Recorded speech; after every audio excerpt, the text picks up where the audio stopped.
You're standing in your kitchen, holding a mug, mid-sentence with no one in the room. You'd been talking to yourself, maybe a question, maybe a small instruction. And then you heard the front door open. Someone came in, and the first thing you did wasn't finish the thought. It was pretend you were humming. You've been doing this your whole life. In the car, in the shower, in the grocery aisle where you whispered, X, X, X, like a quiet prayer no one was supposed to hear. And every time someone catches you, there's that same flash. Don't let them think something's wrong with you. Here's what nobody told you. That thing you've been hiding? It might be one of the clearest signs your brain is working better than most. Talking to yourself is one of the most common things humans do, and one of the most quietly shamed. Most people do it, almost no one admits it. And the reason isn't that it's rare, it's that somewhere early in your life you absorbed a rule. Talking to yourself means something's off. Lonely, unstable, a little strange. So you learned to do it in private, in rooms with no witnesses. You learned to hold the voice in a cage and only let it out when no one was watching. But here's what researchers noticed when they actually looked at who talks to themselves the most. It wasn't people who were struggling. It was often the opposite. Children who narrated their play were frequently ahead of their peers cognitively. Adults who talked themselves through complex tasks outperformed the ones who stayed silent. The pattern kept appearing in study after study, and it was consistent enough that at least one researcher used the phrase cognitive sophistication to describe it. The cage was built on a misunderstanding, and the research that quietly dismantled it has been sitting in journals for decades, waiting for someone to read it out loud. In 2012, a psychologist named Gary Lupyan at the University of Wisconsin-Madison ran a deceptively simple experiment. He'd noticed something most people notice and then ignore. That people mutter to themselves when they're searching for things. Looking for peanut butter on a crowded shelf. Scanning a fridge for the butter. They say the word out loud, quietly, almost automatically, while their eyes move. So he designed a test. He showed participants cluttered images and asked them to find specific objects. Half stayed silent. Half said the name of what they were looking for, out loud, while they searched. The talkers found things faster, consistently, every trial, every condition, by milliseconds, which sounds trivial until you realize that in a burning kitchen, milliseconds are the difference between seeing the exit and missing it. Lupyan's explanation was strange and simple. Hearing a word out loud tunes your visual system to find that thing. Saying banana doesn't just express the thought. It briefly makes your eyes better at recognizing bananas. Speaking isn't separate from seeing. It feeds back into it. Your voice and your perception are running a loop. And when you speak, the loop tightens. The voice wasn't just expressing a thought. It was sharpening the machinery, doing the thinking.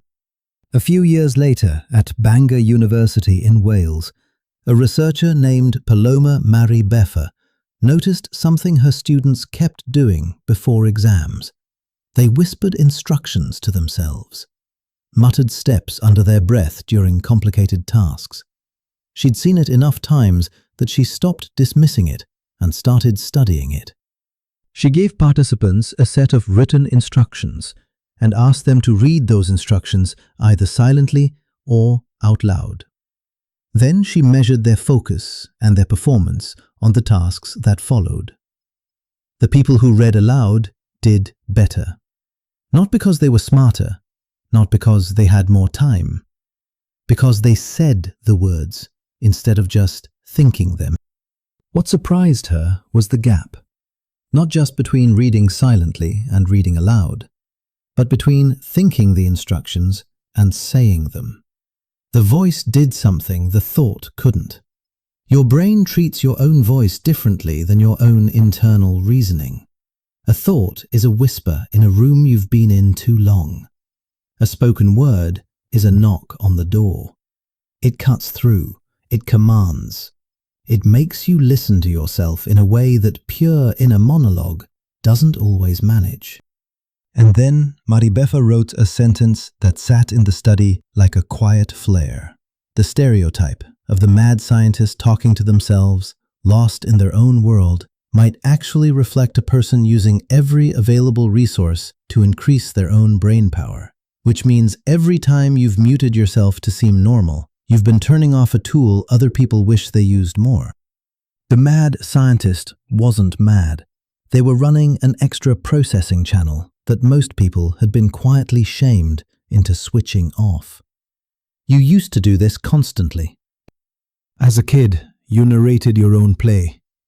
You announced your actions like a sportscaster covering a game only you could see. You talked to your stuffed animals, your drawings, your food. And no one thought it was strange, because children do it so naturally, so universally, that for a long time it was just considered part of growing up. Lev Vygotsky watched children do this in the 1930s and saw something others missed. He called it private speech. He noticed that children who narrated their own actions most, talking themselves step by step through tying their shoelaces, whispering instructions while they worked, weren't falling behind. They were often ahead. The self-talk wasn't a sign of confusion. It was a sign of a brain actively building the scaffolding it needed to think at a higher level. His argument was that self-talk develops directly out of social speech. Children learn language by talking to other people, then gradually turn that same language inward as a tool for managing their own thoughts and behavior. It doesn't disappear, it goes underground. The external narration becomes internal structure. Then, one day, an adult heard them talking to themselves and said, "Stop that, people will think something's wrong with you." So the speech went silent on the outside. But the function didn't go away. It just lost its most effective form. What your child self was doing out loud, unembarrassed, in the middle of every room, that was a cognitive strategy. And the adults who told you to stop weren't protecting you. They were passing on a stigma they'd inherited from the adults who'd told them the same thing. Self-talk doesn't just help you find objects or follow instructions. It changes how you feel. And research suggests it does this with a precision that most coping strategies can't match. Kross, a psychologist at the University of Michigan, spent years studying what he calls the inner voice. He's interested in what happens when it works and what happens when it turns on you. And one pattern he kept finding was unexpected. People who talk to themselves using their own name in the third person handled stress significantly better than people who defaulted to I. Saying you've done this before, you can handle it, instead of I've done this before, I can handle it. It sounds like a small shift, almost performative, but the brain responds to it differently. Brain scans showed that third-person self-talk quieted the emotional response system. Within the first second of encountering something distressing, without burning the mental energy that most coping strategies require. What this creates is distance. Not detachment, distance. You stop being trapped inside the weather and become the person standing at the window, watching it. You coach yourself the way you'd coach a friend, with clarity instead of panic, with perspective instead of noise. When you talk to yourself like you talk to someone you care about, something shifts. The storm doesn't disappear, but you stop being the storm. Here's where the research takes a turn nobody expected. Not everyone has an inner voice. This might sound obvious, but for a long time, science treated the inner voice as universal, a background feature of being human, something everyone had, the way everyone has peripheral vision. Researchers, including Lupyan, have now studied people at both extremes, those who report near constant inner speech and those who report almost none. They gave both groups the same cognitive tasks, verbal memory tests, language processing challenges, tasks that require holding information in mind and manipulating it. The people with almost no inner voice performed worse. Not slightly, measurably. A Danish researcher named Johanne Nedergaard worked with Lupyan to identify and name this phenomenon, Anendophasia, the near-complete absence of inner speech. And what she found wasn't that these people were disadvantaged in life. It was that for specific cognitive operations, particularly ones involving language and working memory, the voice wasn't decoration. It was load-bearing. Take that away, and certain things quietly become harder. Not impossible, but harder in ways that are measurable, repeatable, and consistent across participants. The voice, it turns out, is infrastructure. And like most infrastructure, you only notice it when it's gone. Here's what all of this, taken together, actually says. The voice in your kitchen is helping you focus. The whispered list in the grocery aisle is sharpening your visual system. The argument you rehearse in the shower, the one you'll probably never have, is strengthening the language pathways your brain uses under pressure.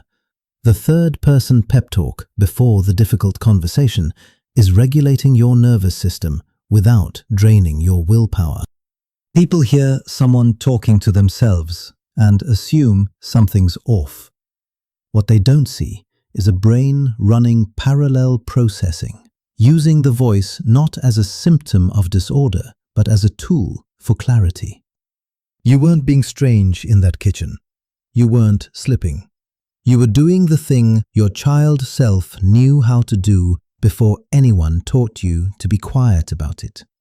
You were using language the way it was built to be used, not just to reach other people, but to think more clearly with yourself.